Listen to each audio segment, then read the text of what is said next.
J'évalue les mercatos de Ligue 1, épisode 12, et aujourd'hui on se retrouve pour évaluer le mercato du LOSC. Les barèmes sont dans la description.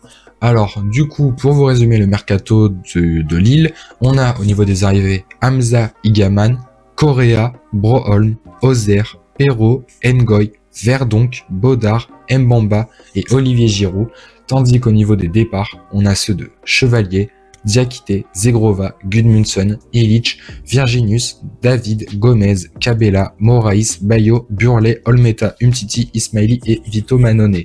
Alors, au niveau de la gestion des finances, je vais être très rapide. Le LOSC s'en sort avec 71 millions d'euros de bénéfices sur ce mercato. Je leur ai donc attribué directement, grâce à cette très belle gestion des finances et autant d'argent gagné, tout simplement je leur ai mis la note de 5 sur 5. Maintenant, au niveau de la gestion du mercato, je leur ai mis une note de 4 sur 5. Parce qu'ils ont perdu des gros éléments, comme Chevalier, Diakité, Zegrova, Gudmundsson, David, on pourrait même considérer Ismaili et André Gomez. Mais je trouve que le mercato en termes d'arrivée dans cette équipe du LOSC est très bon. Hamza Igaman, Ozer, Perrault, Ngoy, Mbamba, Giroud ou encore Félix Correa, c'est des joueurs franchement qui me plaisent pas mal, en tout cas dans cette équipe du LOSC. Je peux notamment penser à des joueurs d'expérience comme Mbamba, Giroud, Verdonk, puis même Romain Perrault.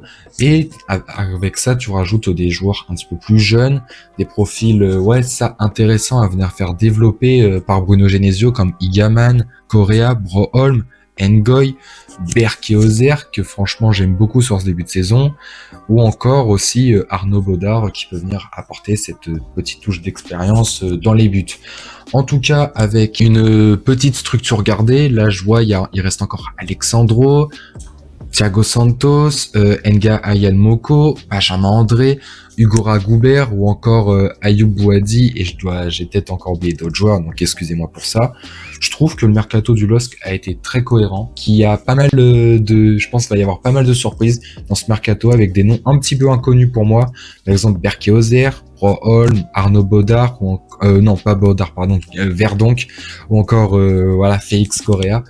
Je pense que c'est un mercato plein de promesses avec des joueurs un petit peu plus inconnus, et ce mix entre jeunesse et expérience va donner un effectif pour moi redoutable pour le LOSC pour la saison à venir 2025-2026. Je leur ai donc au final attribué la note de 9 sur 10.